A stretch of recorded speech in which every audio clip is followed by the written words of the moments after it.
Yo, kembali channel gua. Oke, ya kita akan bahas mengenai Hawkeye episode ketiga nih. Oke, di sini kemarin itu baru aja rilis dan jujur episode ketiga ini menurut gua cukup oke. Actionnya udah mulai ditingkatin dan investigasinya sudah mulai diperdalam, Pak. Oh my god. Jadi gua sempat gila bagus banget untuk episode ketiga ini. Jadi udah mulai ada peningkatan dan juga ceritanya udah mulai merapat, Pak. Oh my god, bagus banget sih, Pak. Oke, kita akan bahas mengenai Hawkeye episode ketiga. Bagi kalian yang udah nonton, langsung aja tonton video ini untuk breakdown ulasannya apa yang terjadi dan apa yang gue suka, apa yang gue nggak suka. Dan sebelum kita lanjut video ini, coba tekan tombol subscribe, karena kalau kalian tekan tombol subscribe dan like video sebanyak-banyaknya dan juga share video teman-teman kalian, maka gue akan lebih semangat lagi buat video untuk kalian. Oke, thank you. Dan kalau kalian belum nonton series Hawkeye episode ketiga, kalian tonton dulu episode ketiganya. Mungkin kalian kelewatan nonton, kalian tonton dulu. Habis itu kalian baru bisa kembali ke video ini untuk melihat breakdown dari gua. Takutnya nanti kalau gua bikin video ini kalian ke spoiler dong. Nah, jadi kalian tonton dulu episodenya, habis itu kalian kembali ke video ini. Oke, langsung kita masuk segmen ke Marvel Universe Indonesia.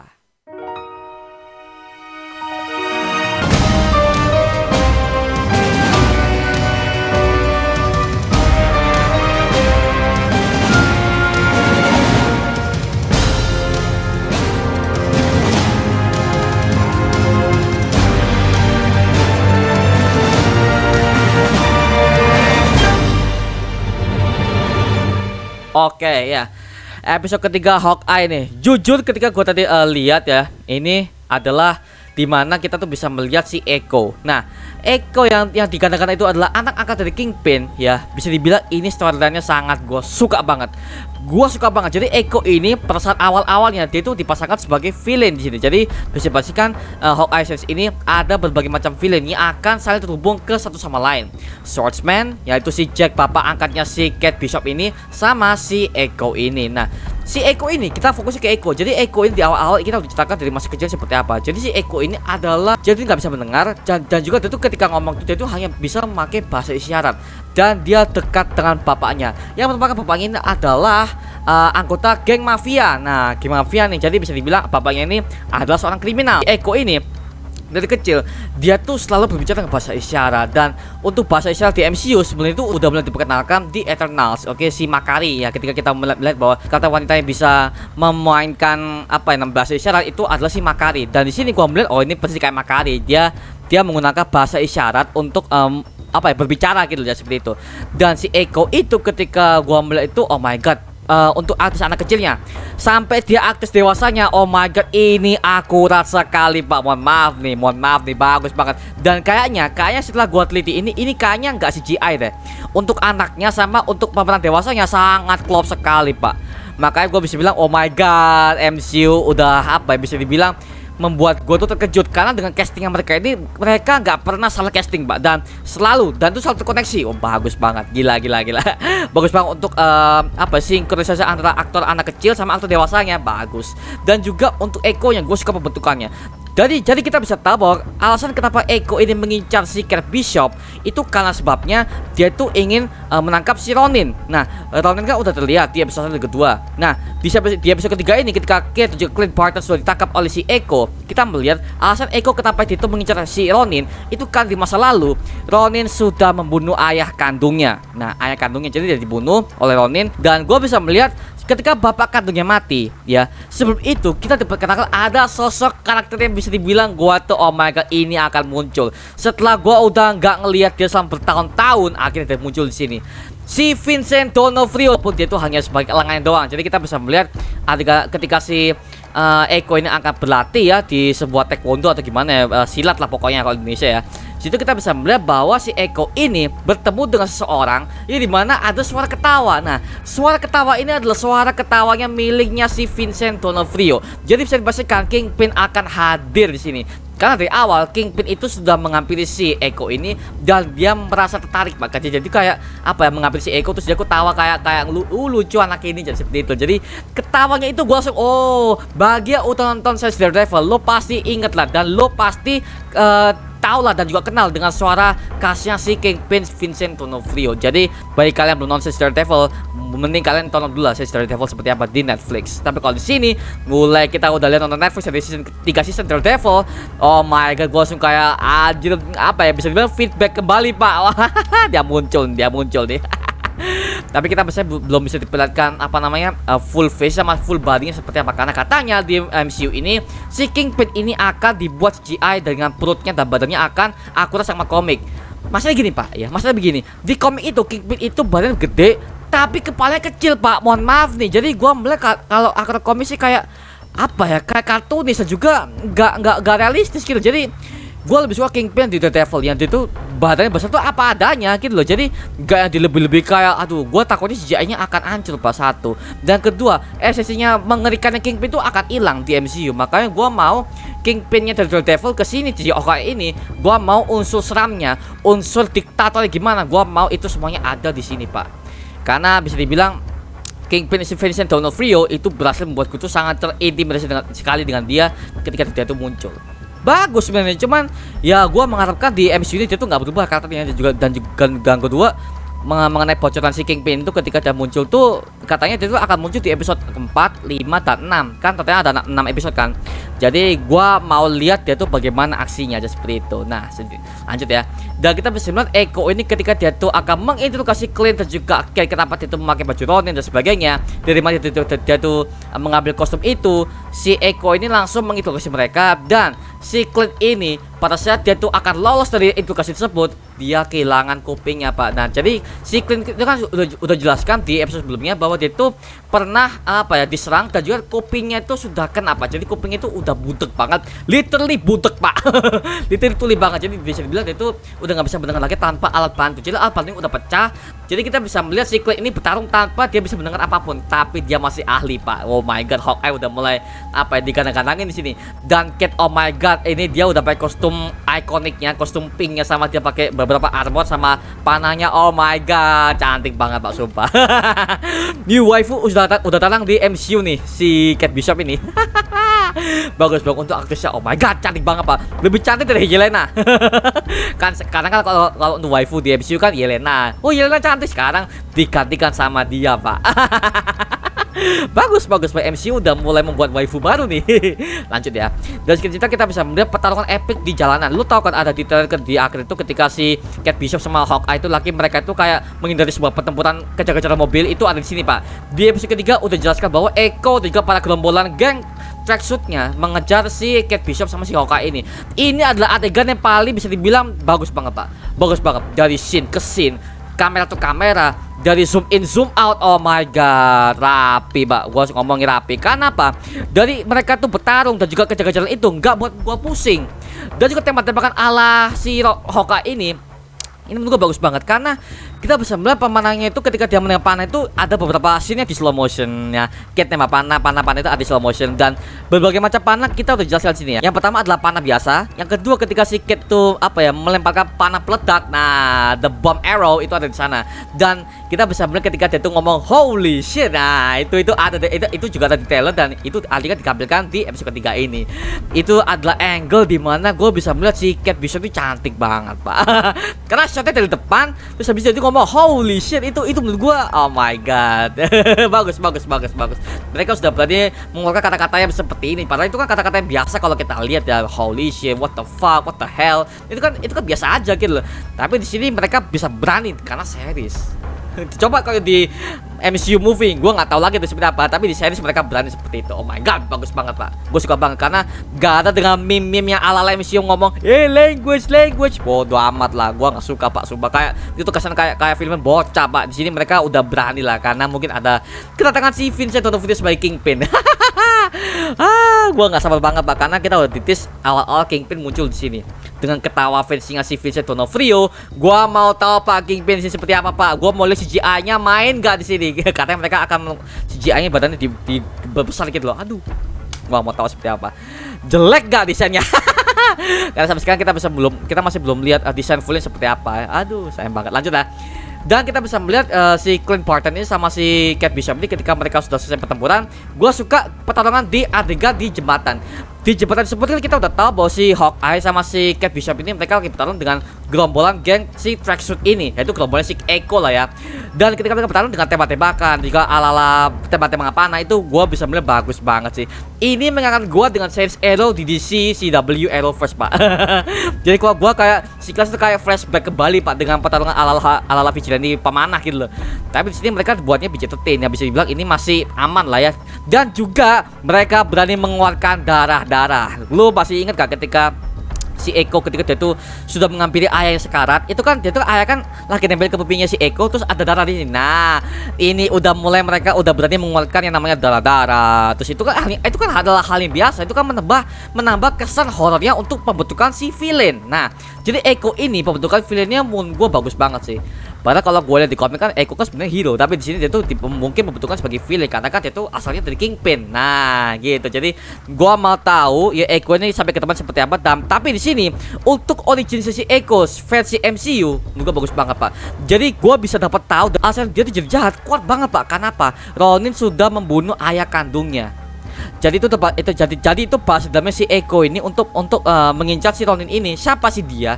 Kok dia bisa-bisanya untuk membunuh si ayah ini? Ayah ini salah apa? Nah, apakah dia tuh hanya salah karena status dia sebagai penjahat atau hanya mengincar si Kingpin? Kita nggak tahu. Tapi jelas kita bisa melihat di sini Echo tuh ketika dia tuh jadi jahat itu kuat banget, Pak, alasannya. Dan gak maksa. Nah, jadi gue suka tuh membentuk villain mereka itu gak maksa. Gak kayak di Black Widow. Maaf, Black Widow tuh adalah kesalahan besar ketika mereka membuat anaknya si tokoh penjahat utama itu jadi Taskmaster tuh goblok banget sih.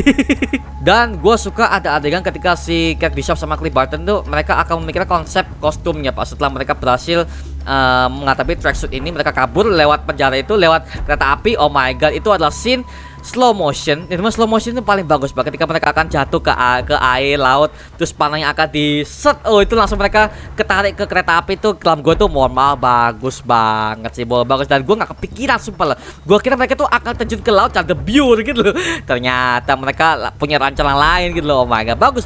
Untuk sisi si Hawkeye masih ada lah, Pak, di sini ya. Dan juga kita bisa diperkenalkan Hawkeye lebih jauh lagi, Pak. Bagaimana dia tuh bisa menjadi superhero yang bisa dibilang nggak terlalu mencolok. Alasan kenapa dia tuh nggak pakai kostum yang terlalu mencolok itu dikarenakan dia tidak ingin menjadi sorotan publik, satu. Dan kedua, untuk Hawkeye ini dia tuh hanya sebagai ghost, karena perannya sebagai Hawkeye di sini adalah sebagai pengintai, sebagai spy. Jadi si Hawkeye ini nggak boleh disebut sebagai hero yang bisa dibilang terlalu mencolok kayak Green Arrow sebagainya, enggak ya. Jadi benar-benar dia tuh tugasnya dia tuh adalah sebagai ghost. Spy itu sebagai ghost dan juga dia itu adalah mencari informasi secara diam-diam. Jadi misinya dia itu hampir sama kayak si Black Widow sebagai agen rahasia. Jadi benar-benar itu kayak di hire sama Shield ketika di Avengers pertama. Terus dia tuh ya job desk seperti itu, mengendap terus dia tuh membunuh lawannya dengan tanpa suara. Itu benar-benar si Hawkeye seperti itu. Jadi job desknya ini hampir sama kayak si Black Widow sebagai agen pemerintah lah, seperti itu lah. Dan selanjutnya kita bisa melihat si Kate Bishop itu menggambarkan kostumnya. Kostum ini sama kayak di kostum versi komiknya Hawkeye versi komiknya, dimana kostum itu warna ungu, terus ada mahanya di sini Hawkeye.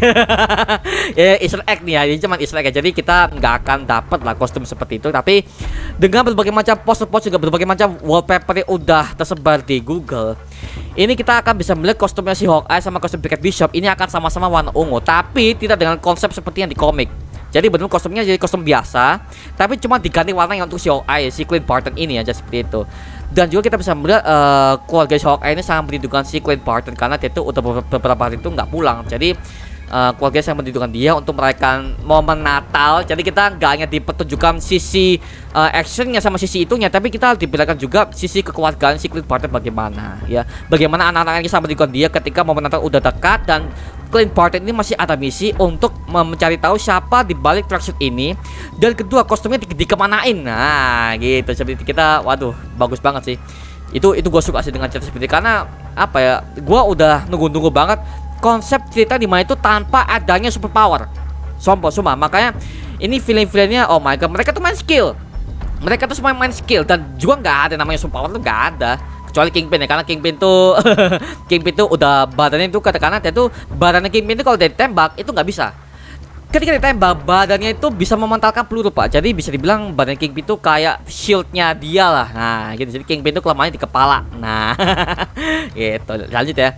Dan selanjutnya kita bisa melihat bahwa Clint Barton sama Kate Bishop ini berencana untuk menginvestigasi kantornya si Bishop Enterprises karena dicurigai bahwa file-file terkait dengan si Armand sama Jack ini sebagai swordsman ini akan ada di database-nya di Bishop Enterprises. Jadi mereka mengendap ke sana dan si Kate itu berusaha untuk meretas sistemnya dari kantor itu akan bisa mencari semua database yang terkait dengan si Armand dan juga berbagai macam tracksuitnya itu ya, mereka cari di situ. Dan Clint Barton ketika jatuh masuk ke sana itu, oh my god, ini rumah ini sangat gede banget ya. Jadi ini semua settingnya ini ada di New York dari awalnya. Cuma ada beda timeline. Yang pertama timeline itu ada di tahun 2012, itu menceritakan oleh si Kate Bishop. Yang kedua ini menceritakan dari seluruh jalan ceritanya si Hawkeye ini.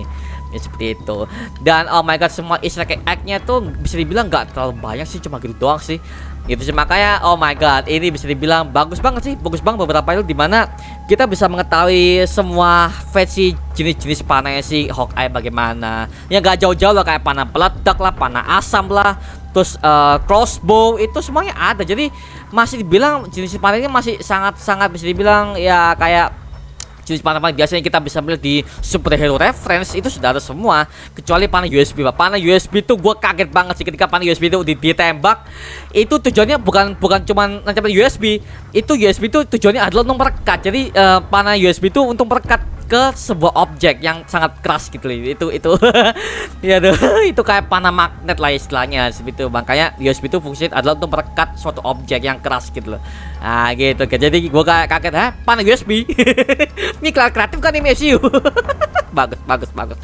bagus untuk sini ya. Dan selanjutnya di scene terakhir kita bisa bahwa Hawkeye ketika dia mendengar ada seorang yang masuk dalam kantor Bishop Enterprises, dia melihat ada swordsman nih, si Jack. Jack adalah bapak tirinya Kate Bishop yang akan menikah dengan ibunya si Kate. Dan kita bisa melihat swordsman sudah menotongkan pedangnya ke si Clint Barton. Itu gua akan waduh gila sih, gila. Dan cerita pun berakhir. Berakhir sudah. Jadi keseluruhan untuk episode ini adalah berapa menit? 35 menit lah ya. Itu belum ketutup sama si endingnya pak. Mohon maaf, ending creditsnya sangat kebanyakan. Gua kira ini akan menuju ke situ tuh ya, endingnya cuman sekilas doang, tapi di sini mereka endingnya sangat banyak loh. Sumpah, gua kira tuh akan jadi full 40 menit tuh. Jadi ya elah. 30 menit doang. Astaga, ya udahlah ya. Yang penting kita bisa tahu lah episode ketiga seperti apa. Dan jujur untuk episode ketiga ini gue bisa nilai ini episode paling menurut gue tuh udah bagus banget pak. Dari segi action, investigasi, sama kita diperkenalkan keluarga si Hawkeye sama identitas si swordsman ini udah ketahuan pak. Jadi si Kate itu udah curiga bahwa si swordsman ini adalah orang yang membunuh si Armand itu. Dan apa alasannya kita masih belum tahu. Apakah hanya karena kostum Ronin atau ada hubungan dengan Kingpin, kita nggak tahu. Karena sampai sekarang tuh kita hanya diperlihatkan sisi gelapnya Echo, sisi pembentukannya Echo, bahkan pengajaran itu sampai si Kate Bishop sama si Clint Barton ini memutuskan untuk bekerjasama dan mencari tahu siapa dalang di balik tracksuit ini. Apakah cuma Echo? Karena si Clint itu mengatakan gak mungkin cuma si Echo doang pemimpinnya, pasti ada pemimpin yang lain lagi. Karena seperti kalian tahu bahwa Clint itu udah cerita pada saat dia tuh ngebunuh beberapa anggota di tracksuit itu, which is itu termasuk dengan bapak kandungnya si Echo itu kayaknya itu si Ronin ketika dia menyerang tuh, dia tuh kayak mencari informasi mengenai si Kingpin, kayaknya seperti itu. Jadi bisa dibilang itu adalah flashback ketika si Ronin membunuh si bapak kandungnya si Echo. Itu kayaknya dia tuh kayak mencari informasi mengenai si dalang di balik organisasi tracksuit ini. Jadi seperti itu ya. Udahlah ya. Jadi kayaknya si Kingpin akan hadir dan juga sebagai villain utama. Dan gua mau kalau ketika Kingpin hadir di episode keempat atau episode kelima atau episode keenam, gua nggak tahu. Gua mau itu bikin serem. Satu. Dan kedua, gua maunya Kingpin itu sama seremnya kayak di Daredevil pak. Tapi kata si saudaranya mengatakan bahwa Kingpin itu tidak akan menjadi sepenuhnya seram kayak di Daredevil itu. Jadi bisa dibilang di sini itu akan lebih sedikit friendly. Oke, sedikit family friendly. Jadi bisa dibilang Kingpin nggak akan seseremnya di Daredevil Netflix karena itu bener-bener ratingnya aja udah beda. Daredevil kan itu kan rated bener rated banget. Kalau di sini kan PG-13, jadi bisa dibilang Kingpinnya mungkin seremnya akan dibuat jauh lebih sedikit kalem, jauh lebih sedikit gak terlalu marah-marah kayak di Daredevil itu kan udah main darah kan kalau di Netflix itu. Jadi ya gua harapkan sih Vincent D'Onofrio masih bisa menggunakan karakteristiknya sebagai Kingpin di sini sih. Gua mau banget sih. Gitu. Dan kemungkinan si Kingpin ini mungkin kita akan bisa mendapatkan penjelasan apa yang akan terjadi di season ketiga Daredevil. Karena di ending Daredevil itu jelas udah ada si Bullseye-nya akan muncul di situ dan kita sama sekali belum tahu apakah Daredevil udah dikhianati oleh beberapa temannya. Dia udah dikhianati, dia udah aduh, itu Daredevil season ketiga endingnya, oh my god, gua nyesek sih, sumpah nyesek banget dengan bebasnya Kingpin sama Daredevil tuh. Oh my god, bagus sih. Makanya gua menunggu banget apa yang terjadi dengan Daredevil season ketiga. Mungkin ada penjelasan dikit lah di sini karena ini masih dengan aktor yang sama, masih dengan universe yang sama. Nah, seperti itu ya. Bagi udah nonton Daredevil series, lo pasti kenal dengan suara si Kingpin ketika dia tuh ketawa ngeliat si Echo kecil. Nah, lu pasti tahu lah bahagia udah nonton Daredevil series Netflix ya, gitu. Itu aja mengenai video kalian mengenai episode ketiga si Hawkeye. Kalau kalian punya pertanyaan atau kalian punya informasi lain, tulis di kolom komentar di bawah dan kita bisa diskusi bareng seperti biasanya. Oke?